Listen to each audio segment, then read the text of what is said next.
4 मई को भीड़ ने 2 महिलाओं को निर्वस्त्र कर सड़क पर घुमाया था। 19 जुलाई को इसका वीडियो सामने आने के बाद राज्य में हिंसा बढ़ गई। अब पड़ोसी राज्य मिजोरम में भी खतरा मंडरा रहा है। अंडरग्राउंड मिजो नेशनल फ्रंट के मिलिटेंट के संगठन पीस रिकॉर्ड MNF रिटर्नजी एसोसिएशन ने एक बयान जारी कर कहा कि मिजोरम में रहने वाले मैतेई लोगों को उनकी सुरक्षा के मद्देनजर राज्य छोड़ देना चाहिए।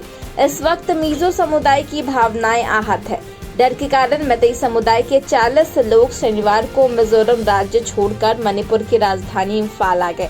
हजारों लोग पलायन को मजबूर हैं। वहीं मणिपुर सरकार ने भी कह दिया कि वो अपने मैतेई लोगों को चार्टर्ड फ्लाइट से इवैक्यूएट कराएगी। शनिवार को दिल्ली महिला आयोग की अध्यक्ष स्वाति मालीवाल मणिपुर पहुंची। एयरपोर्ट पहुंचते ही उन्होंने कहा कि वह सीएम वीरेन सिंह से मिलने आई है। मिजोरम राज्य में रहने वाली मिजो जनजाति का कुकी-जोमो समुदाय से ऐतिहासिक तौर पर भावनात्मक लगाव रहा है।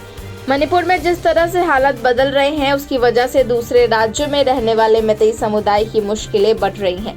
मणिपुर में रहने वाले अब तक 12,000 से ज्यादा कुकी समुदाय के लोगों को मिजोरम राज्य में शरण मिली है।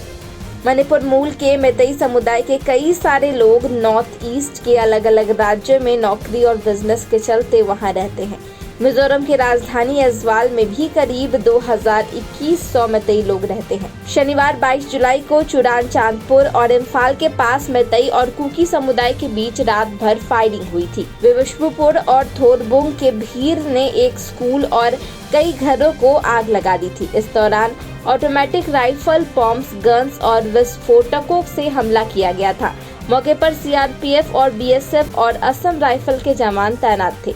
रविवार को भी थोरबुंग कांगवा के अंदरूनी इलाकों में फायरिंग हुई थी। वहीं मणिपुर में 4 मई को 2 महिलाओं को निर्वस्त्र कर घुमाने के साथ एक और घटना हुई थी। उसी दिन 2 अन्य लड़कियों का रेप कर हत्या कर दी गई थी। ये घटना कांगपोकी जिले के कोंगनुक मंकांग इलाके में हुई थी। ये जगह दूसरे घटना स्थल से 40 किलोमीटर की दूरी पर है। वहीं पीड़ितों के साथ काम करने वाले एक शख्स ने बताया कि एक लड़की की उम्र 21 और दूसरी की 24 साल थी।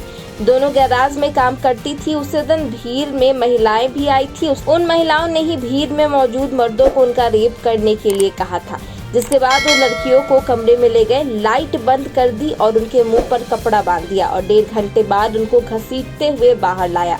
उनके शरीर पर कपड़े नहीं थे, वो खून से लथपथ थी। उनके बाल भी कटे हुए थे।